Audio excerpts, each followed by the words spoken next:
give you two pieces of advice. I'd invest as much in myself as you can. I mean, you're your own biggest asset.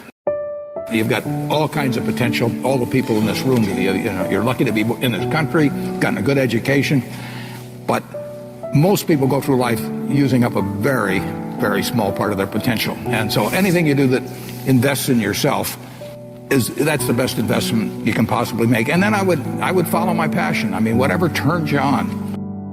I was lucky. I found something early that turned me on. But you don't want to take a job just for the money. You don't want to take a job for an organization that you really don't feel good about, or work for people that you don't feel good about. You really want to be excited when you get out of bed every morning. And it won't necessarily be the job that you have 10 years later, but you'll be learning so much as you go along. And I took a job with Ben Graham, my hero.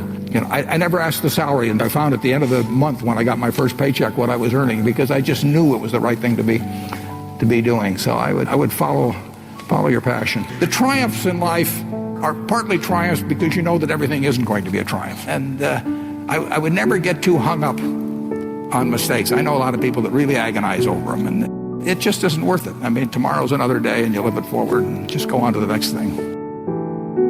One thought I'd have on that is that I think it's very important as young as possible to get a broad exposure.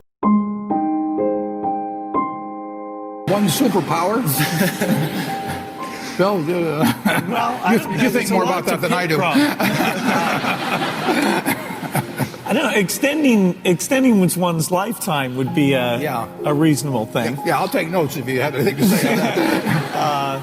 I don't think being able to get rid of competitors, that wouldn't be much fun. That'd be like hitting a hole-in-one all the time. No. Being able to read super fast, that'd be nice. That'd be huge. Well, Bill can read. So I mean, he reads about 3 times as fast. And just think of if you're talking about granting a wish. I mean, what you would type of thing. I mean, what you really would hope is that somehow you could reduce the threat posed by nuclear knowledge in the world. I mean, that's going to be the great problem of mankind in your lifetime. And the knowledge is out of the bottle. The genie's out of the bottle on that. And you have a lot of evil people in the world. And then the question is, how do you prevent intent of evil people coupled with knowledge, which has now gotten more widespread, to interact in a way where huge amounts of damage are done to people throughout the world? And I think that's the most intelligent thing to work on philanthropically, for example, but I don't know how to do it very well. We do a little, but that's, that would be the wish. But the reason it's just kind of a dream is because the problem is so tough. I mean, you have lived a successful life. As you get older, the people that you hope love you do. And that includes your family, your business associates, all kinds of people. And the converse of that is that I know people enormously wealthy, they get schools named after them, and they get dinners in their honor, all that sort of thing. And the truth is that nobody thinks a thing of them.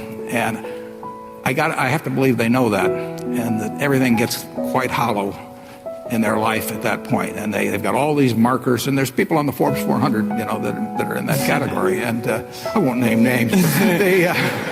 I've seen them in very ordinary jobs, all kinds of situations. If the people around them love them, they feel very successful.